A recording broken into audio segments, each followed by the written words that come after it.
honestly, the thing about Team Liquid's draft is they do have good protection against a siege. They can huddle up. They want to try to fight in those little corners. When Entity 7 has to come through, they'll have the Wrath of the Dryad in response. They'll have the Detna's welcome, and they'll have Teddy just getting free shots from the base. That's where they need to look for the big mistake, or that's where they at least need to buy some more time to get to this 18-20 minute mark. to where gold is at a standstill. Man, again, at this Lord making its way up top, Entity 7 with a 7,000 gold lead. Maybe that's lucky for them as they approach the base. TL trying to clear this out. Again, they've got some key items picked up. Wind of Nature too for Teddy, so they can fight this if they need to lock it down here into the base. Lord's going to charge in up top. Entity 7 looking to take out a base turret. Conceal going to be used here. Bro, the Belleric, bro. They should watch the Belleric. TL's tournament life on the line. One more Almost a 10k gold lead. Teasy tries to look for the engage. McGee as well, entering through the Lord, crashes in. Doom Nice, forced nice. back by the TL Muddles. defense. Entity 7 just looking for towers. They know they can't brute force their way in right TL now. defense.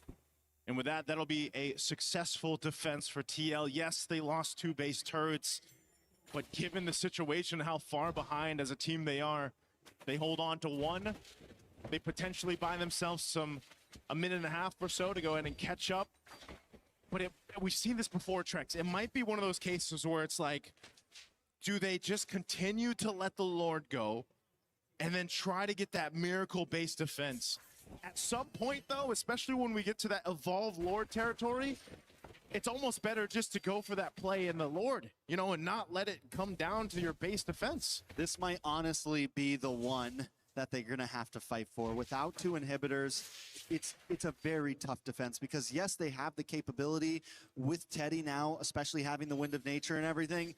They can hole up for a little while, but it's not like Entity 7 doesn't have the dive potential either. They have the big Blazing Duet. They have Begin. They have Akashi who can harass. They have so many opportunities. And look at them now. They're just huddling outside. They're freezing lanes, but they're not giving much space.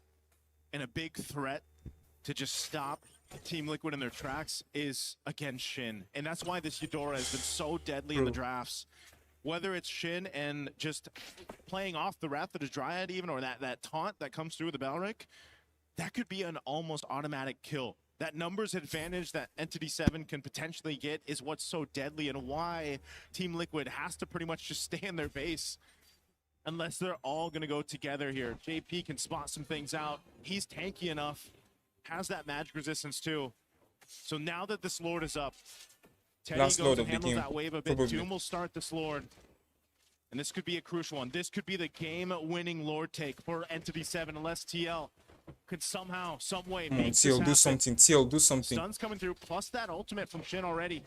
I think they know this is going to be drawn out, so they're willing to use it just to force them away a little bit. It's a slow push on the bot side towards Team Liquid's last inhibitor. At some point, Entity 7 knows you got to send someone over there. That's your only option. You also have to worry about top lane. You also have to worry about mid. And look at Hide on Bush. He's even willing to commit. Listen, I'm going to force this thing in.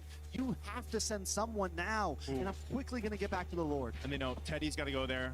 That wave pushed in. There's the conceal. They got to stop this here. It's on a quarter. Bro, no! Oh my god, it's over! What the fuck? It's over, bro. Kaltisi is trying to save the game. Oh my god, Sanji's dead. With the double. The go away does come out, but Entity Teddy. doesn't want to give it Teddy, up. run! It's a Belleric, you can't kill. Up against them all with Carl Teasy. Entity 7's not going to force it in. They're going to go back to the Lord. They want to make this a guarantee. Entity 7 will be able to get this Lord. What a team fight. What a macro play to push that bottom wave. Oh my god. Make sure Teddy got it, and he was too late to the fight. So they collapsed down. Yes, TL's still going to be able to defend, but man, they expended a lot. Look at those battle spells. They're still down here. They got waves to deal with. And eventually, Entity 7 will be looking to take down this base turret and take down the tournament lives here of TL. Bro, I'm going to say this. Entity 7 better finish this here. I'm surprised. Latam, bro. Latam are about to a second ago. literally No destroy go away on TLPH, bro. But once again, just to remind everyone, Team Liquid. What the on fuck am I tournament seeing? life. This could be the last Lord push Bro. we see from them. Can they make the Hail Mary play? Oh, they're going for it. Shin has killed Kaltizi. Oh my god, JP, run! Go back to base and defend! Bro, only 2 players left for TLPH. 3. Sanford, Sanji, and Teddy. Teddy, nice. Go on. popping off right now, but is it enough? Oh my god, it's over. That's the rest of Entity 7. Oh my god. A tempest of blades. Jesus Christ is Lord. Entity 7 comes What the fuck? to prove a point. The biggest upset. That the hunt's not over. The biggest upset ever. The hunt wasn't over from the start. Everybody watching this is going to be in shock. Why are you fucking laughing, bro? Why are you laughing? Liquid Philippines will not move forward in MSC here at MSC 2026. Again, it's been full of surprises, Trex. This might be the biggest one yet. This is the biggest upset ever. Came from the development league of South America. Worked their way South America destroys. Bro, even Brigade, I can't even believe it, bro. Taking out the previous MSC champions. Some people shared their thoughts if Entity 7 should be here in the What tournament. the fuck? I cannot believe my damn eyes, bro. The doubters are not there anymore because talk about adding one to the list. A Latam team beats the best team in the Philippines and literally the best team in the world. Liquid Philippines and all the supporters that they've had up to this point, man, and still will have moving forward, but it leaves you wondering what went wrong. Jesus Christ, What happened Lord. here from the drafts, from the execution? Is the meta again that big of a difference matter and a factor now, where teams are just adjusting quicker? It's an onion. So far, my hit watch is successful. It's unraveling Bro, piece by piece before us, and some teams are adapting. only quickly, one team in the some Philippines are is left adapting now, slowly. and that's Falcons. Let's go over to the stage. Rose, take it away. To say I am shook on this stage is an understatement. Jesus Christ. Entity Tlph key is going to be crushed by a Latam team. From MSC at EWC 2026. Bro, in I can't a believe this shit. Sweep. Wow. First of all, Shin, congratulations. How are you actually What feeling the right now fuck? after doing that? Ante todo, Shin, felicidades. No way. ¿Cómo te sientes después de esta gran victoria? Sí, me siento bastante feliz, Guy. bastante emocionado. No le ganamos un equipo fácil, la verdad era un equipo que a mí me gusta mucho, los considero muy buenos y me siento bien, la verdad, haberle ganado. I'm really happy, I'm really excited. We didn't get a win against an easy team. There's a team that I really respect and admire a lot, and I'm really happy we won. I agree. This is definitely not an easy team to beat. So what does this victory mean for your region, you know, South America as a whole? ¿Qué significa esta victoria para tu región, Sudamérica en general? O sea, no sé si se puede explicar con palabras, pero esto es demasiado para mi región haberle ganado a un equipo de tan alto nivel. I don't think I can put this into words, but it is immensely big Bro. that my region won against an opponent of this caliber. Not I agree. America, you know, bro. I think Not this America, match, South is America, a like, statement bro. that the other These guys are regions from are Canada, actually right? beginning to step up in the land They are from of Canada, North. yeah. So I have 87 to are from ask you, Canada. after your loss up against ONIC in your opening Bro, match, not America, what did you guys bro. actually worked What on the to fuck? achieve such success today? Después de su derrota en contra de Onyx, ¿qué cambiaron y en qué trabajaron para No, conseguir la okay, they're victoria? from South America. Yeah, yeah. Yo creo Latam, que Latam, el Latam, draft, Latam. porque Latam, nosotros South nos estábamos America. What am acostumbrados a I este gonna draft, say? fue totalmente diferente a lo que nosotros jugamos anteriormente y yo creo que si ahora No, cambiamos Tlph is not the el first team draft, to get out, to get sí, knocked vamos a out. The seguir first ganando team también. to I think it was mostly have the gotten draft knocked out. because we I believe weren't it was used True to the Reapers, draft we were India. playing, but now India we were adjusted the first team to draft, get and I knocked think out. that if we just keep adjusting the draft, we're going to continue winning. Ooh, I like that. Very draft reliant, and I gotta say though, the meta this Bro, time around, it's where the crazy. fuck is So many Chronos? possibilities. So of course, your next match will be up against Pro Esports, right? So how are you guys preparing for that matchup? Tu siguiente enfrentamiento va a ser contra Pro Esports. ¿Cómo se están preparando para ese partido? Pro eSport, no los recuerdo quién eran, pero Bro. bueno, obviamente ahora voy a revisar. Creo que sí nos vamos a preparar bastante bien, o sea, obviamente vamos a seguir entrenando y bueno, a darlo todo. I don't really know who they are. I'm gonna check them out right now, but we're going to definitely prepare and study them. Okay, now perfect. Before we crush some keys and some Bro, dreams, they are going to I crush want you to give a Tlph message key. to the South Americans watching back at home and supporting Entity 7's journey here at MSC. Bro, they are going to Quieren crush que des un Tlph mensaje para key. todas las personas en Sudamérica que los están apoyando. Bueno, que nos sigan apoyando. Yo había visto cuánto porcentaje teníamos No way, y they are no pushing mucha Tlph. gente confió en nosotros, What pero the bueno, fuck? al final dimos una sorpresa y ganamos. Please continue supporting us. I saw how much percentage we have, and not many people Bro. were with us. But please, those who are there, continue supporting us. Aw, so wholesome. And you know what? Are you ready to crush some keys? No! Are you ready? ¿Estás listo para romper unas llaves? Yes. All right, can we please have Entity 7 Bro. here? First up, who will be the one crushing the keys? Can I have a, volunteer who wants Bro, to they're push gonna the crush- lever? ¿Quién quiere? He wants to go? Okay, let's go, guys. Follow me. Let's go crush some keys over at the Key Crusher. Oh Bro, my, my. Tlph key is about to They get are crushed. now considered What? the I can't believe underdogs this. of the tournament after beating and eliminating Team Liquid in defending Let's see their how title. they do in Please have the MLBB LED Season to open 18. up so we could actually proceed to crush some keys. Bro, this is the biggest upset ever All right. in MLBB history. If I'm not mistaken. We are waiting. A little bit of a suspense. I think everybody was really shocked Fucking... at what has played out just now in the Land of Dawn. Let's wait for a little bit longer. He can't be goated if he Okay. can't Maybe adapt we to could all ask meta. Stu, how are you feeling? Ah! I'm excited.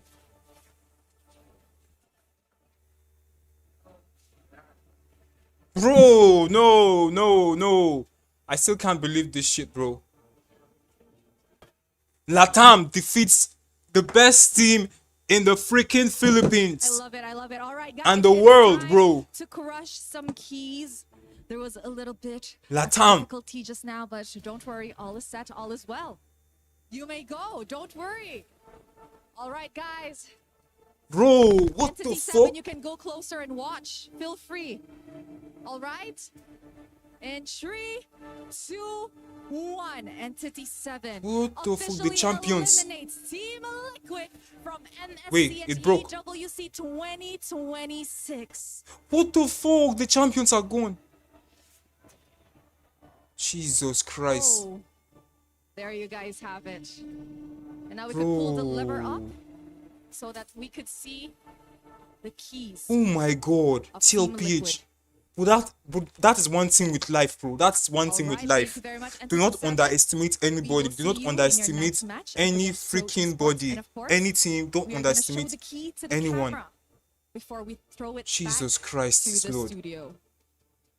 All right, guys. There you have it, ladies and gentlemen. Throwing it back to you guys. Well, it's not Vamos Team Vamos. It's Vamos Entity 7. South America not only gets a win and stays alive in this tournament, they take down the defending MSC champions, which guarantees this year's MSC at EWC 2026 will have a new champion. But more upon that, despite all the shock, despite 92% of you thinking Liquid PH would take the win, only 8% of people thinking what just happened on stage would happen. It is important to recognize the valiant effort of Team Liquid PH. It was a meta that didn't obviously work out to suit them, and it was a meta that they felt a little behind in, but you cannot doubt the greatness of what they've done in the past. We are sure they will be back.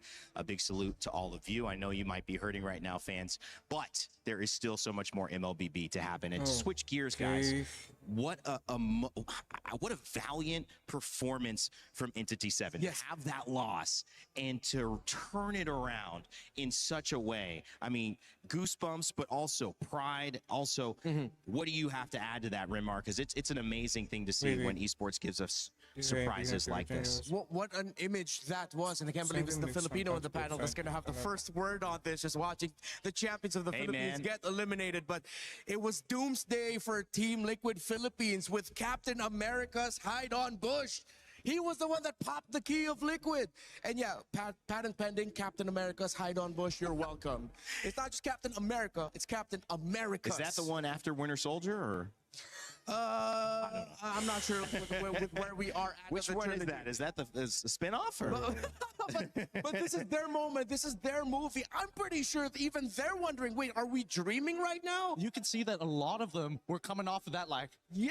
I can't believe it.